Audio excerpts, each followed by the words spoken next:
بسم الله الرحمن الرحيم والصلاة والسلام على أشرف الخلق أجمعين سيدنا مولانا محمد وعلى آله وصحبه وسلم. أما بعد، النهارده أنا حبيت أصور لأن حصلت على حكم الحمد لله رب العالمين من أفضل الأحكام اللي حصلت عليها في القضايا المدنية.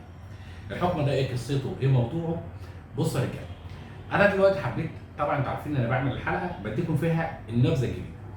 النبذة المرة دي عن الموضوع دوت، موضوع إن في أحد الورثة تمام أجر فندق كامل في الزمالك لمدته 47 سنة.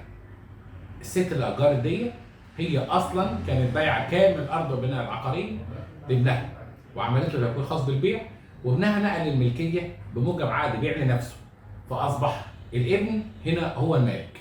توفى إلى رحمة الله بعد كتابة العقد بسنتين، وبعد لما توفى إلى رحمة الله بالتحديد في 2017 جت الست عملت عقد ايجار للفندق دوت مدته 47 سنه في 2019، وباعتبارنا احنا احد الورثه بتوع المالي رفعنا دعوه اسمها دعوه عدم نفاذ عقد ايجار وعدم سريان العقد في مواجهه. ليه؟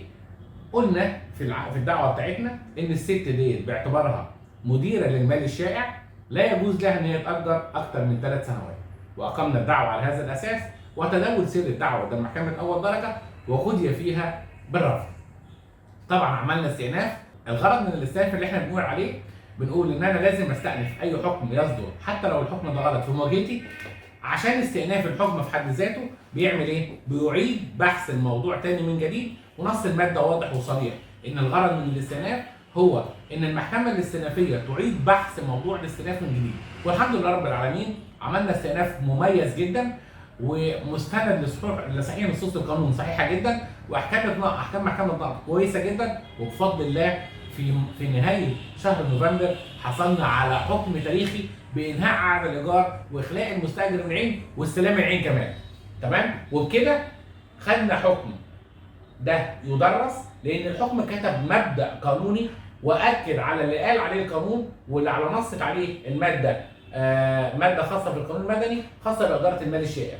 الماده دي انتهت الى ان احد الورثه او من له حق الاداره او اللي معاه توكيل بالاداره لا يجوز للتاجير اكثر من 3 سنوات، وده الحكم ودي احكام محكمه الاستئناف. في الفتره اللي جايه ان شاء الله باذن الله هجيب صوره من الحكم ده، صوره رسميه، وهبدا ارفع الحكم كمان للناس كلها عشان تطلع عليه وتتعلم منه وتستفاد منه زي ما احنا اتعلمنا. بس عايز اقول لكم قد ايه الموضوع شق جدا والموضوع صعب جدا.